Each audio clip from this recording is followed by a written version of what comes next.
Kita terlena ditelan oleh waktu. Ngapain saja kita dengan waktu yang kita miliki, sehingga target-target besar hidup, baik jangka pendek, jangka menengah maupun jangka panjang, kok tidak selesai-selesai.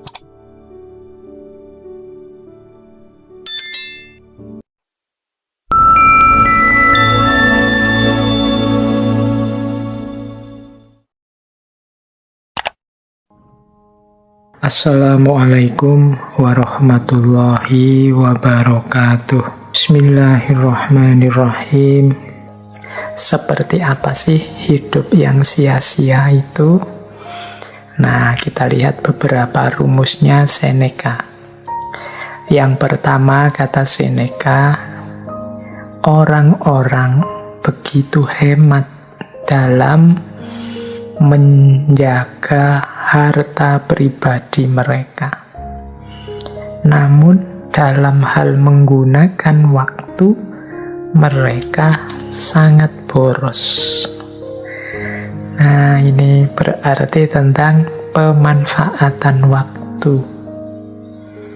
Hidup yang sia-sia itu berarti waktu berlalu dan kita tidak menghasilkan apa-apa, tidak membuahkan apa-apa, tidak melakukan kemanfaatan baik untuk diri kita, apalagi untuk sesama. Kata Seneca, orang itu biasanya kalau menjaga miliknya itu sangat hemat. Kayak kita punya uang, kita punya harta benda, itu kan kita jaga benar-benar. Kalau tidak ada perlunya, ya tidak kita belanjakan. Tapi dalam hal menggunakan waktu, kita itu boros. Kita tidak hemat. Tidak hemat maksudnya tidak eman-eman. Kita hidup 24 jam 7 hari dalam seminggu, 30 hari dalam 1 bulan, 12 bulan dalam 1 tahun. Ini kita tidak pernah menghitung kemanfaatan apa yang bisa aku berikan. Aku gunakan untuk apa detik demi detik waktu yang berlalu ini. Jadi kita itu boros waktu. Ini boleh jadi pedoman pelajaran pada teman-teman mahasiswa yang tidak lulus-lulus. Mungkin teman-teman jomblo yang tidak nikah-nikah. Mungkin teman-teman muda yang lama asik nganggur. Mungkin juga pada siapa saja yang waktunya banyak terbuang sia-sia, tidak produktif.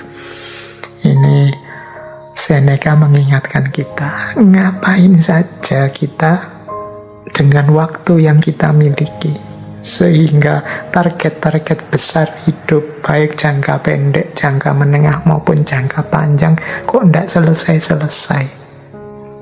Waktu kita hamburkan tidak secara bermanfaat.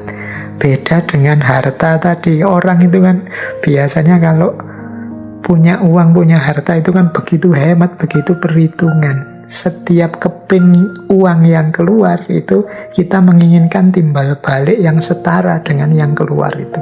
Tapi kalau dalam hal waktu, kita tidak pernah menghitung sampai ke sana. Pokoknya waktu lewat, ya lewat saja. Sampai kita kaget-kaget sendiri. Kita terlena ditelan oleh waktu. Ya biasanya aktivitas-aktivitas kita banyak tersita untuk hal-hal yang tidak produktif. Hal-hal yang tidak manfaat, tidak maslahat. Sehingga kita kaget dengan berlalunya waktu. Jadi ini ciri kesia-siaan yang pertama. Waktu berlalu dan kita tidak melakukan apapun yang memberi kemanfaatan, baik untuk diri kita, apalagi untuk sesama di luar diri kita. Kalau para ulama zaman dulu kan bahkan waktu lewat dan tidak mendapat ilmu apapun, tidak melakukan kemanfaatan apapun, itu dianggap sebagai kecelakaan, dalam arti merasa diri sebagai orang yang celaka. Nah, berarti apa? mari kita hati-hati di antara bentuk rasa syukur kita terhadap kesempatan yang diberikan oleh Allah, terhadap waktu yang masih dianugerahkan oleh Allah pada kita adalah memanfaatkannya sebaik mungkin, sehemat mungkin, sehingga melahirkan kemanfaatan-kemanfaatan yang jauh lebih besar, baik untuk diri kita maupun untuk sesama. Kalau tidak, berarti waktu lewat sia-sia. Yang pertama itu kesia-siaan. Yang kedua, kata Seneca begini, ini di salah satu tulisannya, menyindir banyak orang. Mereka kehilangan siang hari karena mengharapkan malam hari, dan kehilangan malam hari karena takut datangnya fajar. Nah, ini hidup kita sering sia-sia, tidak melakukan apa-apa.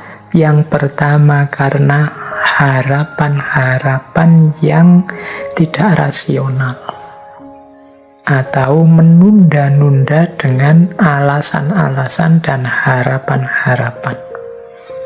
Yang kedua karena ketakutan-ketakutan yang tidak perlu. Jadi kita kehilangan siang karena mengharapkan malam. Itu kayak orang, nanti sajalah, besok sajalah. Nah, ini kan akhirnya waktu lewat, kita kehilangan siang. Nanti ada yang bantu kok, nanti ada. Jadi menunggu, kita beralasan, mencari alasan untuk tidak melakukan sesuatu.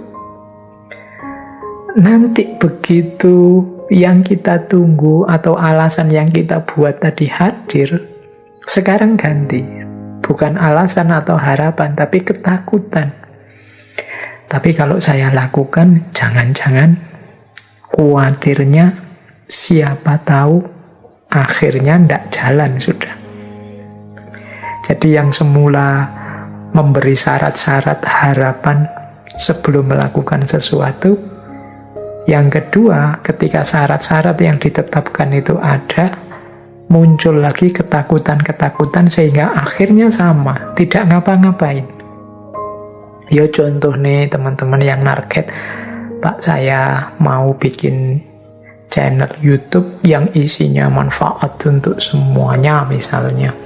Terus, tapi saya nunggu semoga nanti ada teman yang ahli IT mau diajak kerjasama, semoga nanti ada tokoh-tokoh yang mau bisa saya ajak untuk ikut launching, semoga syaratnya oke. Akhirnya tidak jadi-jadi buat YouTube yang manfaat. Tapi ketika syarat-syarat tadi ada, misalnya sudah ada teman yang ahli IT mau bantu, sudah ada tokoh-tokoh tertentu, sudah nanti kalau jadi saya ikut launching. Sekarang ganti, isinya ketakutan-ketakutan. Tapi kan sekarang sudah banyak Pak channel YouTube, apa bisa ya, apa tidak sia-sia yang saya lakukan ini. Tapi kan hari ini kalau tidak istimewa bener itu ya tetap nanti followernya sedikit. Tapi kan terus tapinya banyak, ketakutan-ketakutan. Akhirnya apa? Ya enggak jadi bikin channel YouTube. Nunggu entah apa sampai ketakutannya hilang. Jadi ini disindir oleh Seneca. Mereka kehilangan siang hari karena mengharapkan malam hari. Dan kehilangan malam hari karena takut datangnya fajar. Ini tabiat kita yang berbuah kesia-siaan. Nah, yang ketiga, kata Seneca begini, hidup kita itu tidak pendek, namun kitalah yang membuatnya demikian. Kita bukan orang yang serba kekurangan, namun kita mempergunakan segala yang kita miliki secara sembarangan. Jadi yang ketiga ini Seneca mengingatkan kita, kita itu punya segala macam fasilitas yang dianugerahkan oleh Tuhan pada kita. Kalau kita pergunakan fasilitas-fasilitas ini sebaik mungkin, pasti kita bisa melakukan banyak hal yang berkontribusi, yang bermanfaat, yang membawa maslahat kebaikan pada masyarakat dan juga diri kita sendiri. Hanya saja selama ini kita tidak maksimal menggunakan fasilitas-fasilitas itu, atau kita gunakan secara sembarangan. Akhirnya kemanfaatannya minimal. Kita punya akal pikiran. Sejauh mana sih kita daya gunakan akal pikiran gitu untuk kemanfaatan, kontribusi pada masyarakat? Kita punya kesehatan, kita punya mata yang sehat, hidung yang sehat, telinga yang sehat, mulut yang sehat. Kita gunakan untuk apa sih semua itu? Jangan-jangan kita menggunakannya secara sembarangan seperti kata Seneca tadi. Akhirnya apa? Fasilitas-fasilitas yang luar biasa yang dianugerahkan Tuhan pada manusia itu tidak melahirkan apa-apa selain hanya kesia-siaan saja. Jadi akarnya kesia-siaan ternyata ada pada diri kita yang tidak memanfaatkan, mempergunakan segala fasilitas yang kita miliki dalam hidup, keistimewaan-keistimewaan yang diberikan oleh Tuhan pada kita sebagai manusia. Kita pergunakan secara sembarangan, tidak kita pergunakan dengan baik dan manfaat. Jadi yang ketiga, kesia-siaan itu muncul karena kesembronoan kita, keabaian kita dalam mempergunakan nikmat-nikmat fasilitas-fasilitas dari Tuhan. Jadi dari tiga hal ini bisa kita simpulkan, berarti menurut Seneca hidup itu sia-sia. Pertama, ketika kita tidak menggunakan waktu dengan baik. Yang kedua, ketika kita terlalu banyak membuat alasan, membuat dalih, menunda-nunda tindakan sehingga akhirnya kita tidak melakukan apa-apa yang bermanfaat. Yang ketiga, ketika kita tidak mendayagunakan, memanfaatkan berbagai fasilitas anugerah dari Tuhan secara baik. Kita mempergunakannya untuk hal-hal yang tidak penting. Kita mempergunakannya secara sembrono. Bahkan mungkin kita pergunakan untuk hal-hal yang merusak, yang mafsadat. Jadi itulah hidup yang sia-sia. Jadi kita sudah belajar tentang cara hidup bahagia dan hidup yang sia-sia. Baik, sekarang kita lanjutkan. Masuk sekarang ke belajar. Ini penting tentang belajar ini. Karena kuncinya hidup itu ilmu. Kuncinya dapat ilmu itu belajar.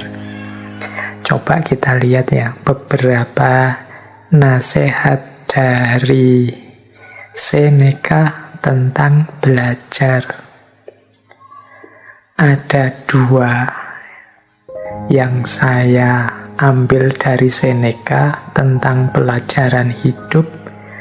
Sisanya ini sifatnya praktis yang berhubungan dengan buku. Nanti kita jelaskan di belakang yang berhubungan dengan buku. Kita jelaskan yang dua dulu. Jadi kata Seneca yang pertama begini.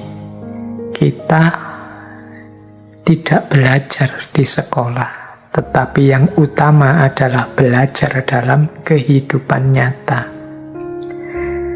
Jadi yang pertama ini, Seneca mengajarkan pada kita bahwa pelajaran yang penting dan paling banyak kita dapatkan, yang hari ini banyak menghuni pikiran kita, itu sebenarnya yang terbesar berasal dari pengalaman kita hidup nyata.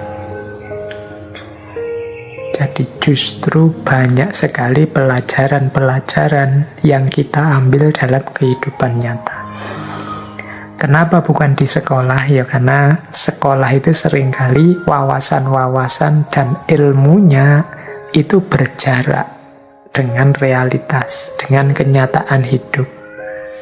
Atau sifatnya sangat idealistis. Beda dengan kehidupan nyata. Kehidupan nyata itu kan lebih realistis. Yo, itulah hidup yang nanti kita hadapi secara nyata. Maka sebenarnya pelajaran-pelajaran hidup paling penting itu kita peroleh dalam kehidupan nyata. Berarti apa?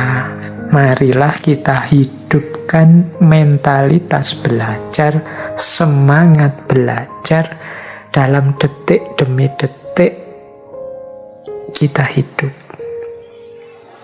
Ini persis seperti yang sering kita pakai sebagai moto kita. Jadi siapapun orangnya adalah guru, tempat apapun adalah sekolah, peristiwa apapun hakikatnya adalah pelajaran-pelajaran. Nah, jadi kalau kita arif, bisa mengambil pelajaran dari kehidupan nyata, insya Allah nanti kita akan jadi orang yang luas wawasannya sekaligus bijaksana. Karena banyak juga orang-orang pinter itu yang ternyata ilmunya dengan kenyataan hidup tidak nyambung. Ilmunya sangat idealis, ilmunya sebenarnya sangat utama dan mulia, tapi tidak kontekstual, tidak nyambung dengan kehidupan nyata, sehingga akhirnya cuma dihafalkan saja, tidak operatif dalam hidup. Nah, kata Seneca, justru pelajaran yang sejati itu kita peroleh dalam kehidupan nyata. Yang kedua, kata Seneca, tidak mudah mengajak orang kepada kebaikan dengan pelajaran. Lebih mudah melakukannya dengan teladan. Ini juga teman-teman pastinya sudah paham ya. Ngajar itu yang paling mudah ditangkap itu dengan contoh, dengan memberikan teladan-teladan. Daripada menghafalkan teori sholat, kan lebih baik langsung mencontohkan inilah sholat yang benar. Nah, ini persis seperti Kanjeng Nabi itu kan, shollu kama ra'aitumuni usolli. Pelajarannya itu ya dalam teladan beliau sholat itu. Itu akan lebih mudah dipahami, lebih masuk. Ada contoh-contoh konkretnya. Ini kalau yang kedua ini teman-teman mestinya sejak lama sudah bisa menerima bahwa memang yang bilhal itu lebih bisa masuk daripada bilqaul. Yang ada contoh nyatanya itu lebih bisa diterima daripada yang kata-kata dan ceramah saja. Mengajak pada kebaikan itu cara paling mudah, tunjukkanlah inilah kebaikan itu. Apalagi kalau dan inilah manfaat yang saya dapat dengan melakukan kebaikan itu. Oh, itu orang akan lebih tertarik untuk meneladaninya. Jadi dalam hal belajar ada dua hal penting ini yang saya ambil dari Seneca. Ada tiga hal yang lain. Yang ini mungkin penting untuk teman-teman apalagi yang mahasiswa. Ini hubungannya dengan buku dan tulisan. Ini kan banyak yang jadi aktivis-aktivis perbukuan ini teman-teman yang mendengarkan ngaji filsafat. Ada beberapa quotes dari Seneca yang mungkin menarik. untuk teman-teman yang cinta buku. Kata Seneca begini, leisure without books is death and burial of a man alive. Jadi kesenangan tanpa buku adalah kematian dan kuburan bagi seseorang yang hidup. Jadi kesenangan-kesenangan kita itu kalau tidak diwarnai buku-buku, itu seperti kematian dan kuburan. Ini sebenarnya menarik, kalimat ini berarti apa? Ayo kita gembira, ayo kita senang dalam hidup ini, tapi jangan lupa buku-buku, jangan lupa belajar, jangan lupa meningkatkan wawasan keilmuan. Leisure itu kan nantinya seneng-seneng. Yuk ngopi-ngopi, nongkrong-nongkrong, guyon-guyon, tapi tetap ada bukunya, tetap ada ilmu dan wawasan yang berputar di situ. Jadi leisure without book is death and burial of a man alive. Jadi kegembiraan tanpa buku itu seperti kematian dan kuburan bagi orang yang hidup. Kalau hanya ketawa-ketawa saja, kalau hanya seneng-seneng saja, ngopi-ngopi, ngerokok saja, tidak ada wawasan yang tambah, tidak ada pengetahuan yang bertambah, itu kayak kuburan, kayak kematian. Maka harus ada buku di situ. Ini sebenarnya dorongan untuk kita belajar kapanpun dan dimanapun. Nah, masih tentang buku, yang kedua, Seneca bilang begini, tidak masalah berapa banyak buku yang kau miliki, namun seberapa bagus buku yang kamu miliki. Nah, ini bagi kolektor-kolektor buku, teman-teman yang suka membaca. Ternyata kata Seneca, yang penting itu bukan kuantitasnya, tapi kualitasnya buku. Punya banyak buku, kok isinya buku begitu-begitu semua. Apalagi buku bacaan lagi, wah, itu berarti masalah. Jadi yang tidak masalah itu bukunya harus berkualitas. Jadi seberapa bagus buku yang engkau miliki, disitulah pengetahuan dan pikiranmu terbentuk. Karena bacaanmu kan menentukan pikiranmu, gagasanmu, caramu berpikir. Kalau buku-buku ndak penting, buku-buku apalagi yang merusak yang engkau baca, ya seperti itulah nanti isi pikiranmu. Maka bacaan itu penting. It does not matter how many book you have. Jadi bukan masalah berapa banyak buku, tapi berapa berkualitas buku yang kamu miliki. Ini kalau saya ketemu Seneca, mau saya bilang quotes ini kurang satu kalimat. Dan sejauh mana engkau membaca buku-buku itu. Karena banyak kan hari ini teman-teman itu yang statusnya hanya kolektor buku. Mungkin buku-buku berkualitas yang dimiliki, tapi ya jarang dibaca, atau jangan-jangan tidak pernah dibaca, hanya jadi koleksi saja. Apalagi kalau buku-buku itu hasilin download. Wah, kita berlomba-lomba download. Kalau ada teman punya PDF-nya buku apa, kita minta-minta ngantri. Kita koleksi di laptop kita sebanyak mungkin. Ning ya ora ono sing diwaca. Hanya jadi koleksi saja. Itu kan status kita akhirnya bukan jadi pembaca buku, tapi kolektor buku. Jadi ini bagi teman-teman yang suka dengan buku ya. Jadi semoga buku itu statusnya bukan barang koleksi. Cirinya buku bukan barang koleksi itu ya berarti dibaca beneran, bila perlu dicoret-coret, ditanda-tandai mana yang penting, mana yang bisa aku ambil, dan lain sebagainya. Jadi bagi Seneca tidak penting berapa banyak buku, yang penting buku-buku yang berkualitas saya tambah, yang penting lagi buku-buku berkualitas itu dibaca atau tidak. Kalau hanya dikoleksi ya tidak ada gunanya. Nah, masih saya bawa lagi quotes tentang buku dan belajar ini dari Seneca. Beliau punya kalimat juga begini: saya tidak akan pernah malu mengutip penulis yang buruk jika kalimatnya bagus. Nah, ini kalau dalam dunia akademik namanya objektif. Jadi membaca buku, membeli buku, mengutip isi buku itu tidak pertama-tama melihat siapa yang nulis, tapi melihat memang isinya bagus. Kalimat-kalimatnya mungkin isinya kebaikan, kebenaran yang perlu diikuti. Jadi kata Seneca, aku ndak malu ngutip penulis-penulis. Mungkin penulis ini dianggap orang buruk, tapi kalau ada bagian dari buku atau tulisannya itu yang menurutku baik dan bagus, yuk aku ambil.